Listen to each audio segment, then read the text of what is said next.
Hi guys, welcome to our channel Mister Sisindri. Bigg Boss హౌస్లో టాస్కుల పర్వం కొనసాగుతూనే ఉంది. రకరకాలైన టాస్కులతో కంటెస్టెంట్స్కి ముచ్చెమటలు పట్టిస్తున్నాడు బిగ్ బాస్ హౌస్లో ప్రస్తుతం ఈ వారం రేషన్ కోసం టాస్కులు జరుగుతున్నాయి. ఇందులో భాగంగా మొదటి ఛాలెంజ్లో నిఖిల్ క్లాన్ నుండి పృథ్వీ, అభయ్ క్లాన్ నుంచి నబీల్ పోటీ పడితే చివరికి నబీల్ ఈ ఛాలెంజ్లో విన్నర్గా నిలిచాడు. పృథ్వీ టాస్క్లో ఎక్కువ ఫౌల్స్ చేయడంతో నబీల్ను విన్నర్గా ప్రకటించింది సంచాలకైన సీత. దీనితో అభయ్ క్లాన్ ఈ వీక్ రేషన్ టాస్క్లో ప్రస్తుతానికి ముందు వరుసలో కొనసాగుతుంది. ఈ నేపథ్యంలోనే బిగ్ బాస్ రేషన్ టాస్క్ కోసం రెండో ఛాలెంజ్ అయితే ఇవ్వడం జరిగింది.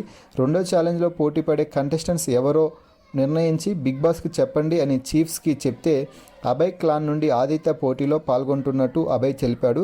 ఇక నిఖిల్ తన క్లాన్ కోసం డైరెక్ట్గా దిగేశాడు అని చెప్పవచ్చు. ఇక బిగ్ బాస్ ఇచ్చిన రెండో ఛాలెంజ్లో ఆదిత్యను నిఖిల్ చిత్తుగా ఓడించి ఒక పాయింట్ అయితే సాధించాడు. అలాగే నబీల్ పృథ్వీని ఓడించిన దానికి రివెంజ్ కూడా తీర్చుకున్నాడని చెప్పవచ్చు. అయితే ఎలాగైనా నేను టాస్క్ ఆడాలి, గెలవాలి, నన్ను నేను ప్రూవ్ చేసుకోవాలి అంటూ టాస్క్లో పోటీ పడ్డ ఆదిత్య నిఖిల్కి కనీసం పోటీ కూడా ఇవ్వలేక చేతులెత్తేశాడు. దీనితో ఆదిత్య హౌస్లో ఎన్ని డేస్ ఉన్నా కూడా లక్తో ఉండటమే కానీ టాస్క్లో గట్టి పోటీనిచ్చేలా అయితే కనిపించడం లేదు అని చెప్పవచ్చు.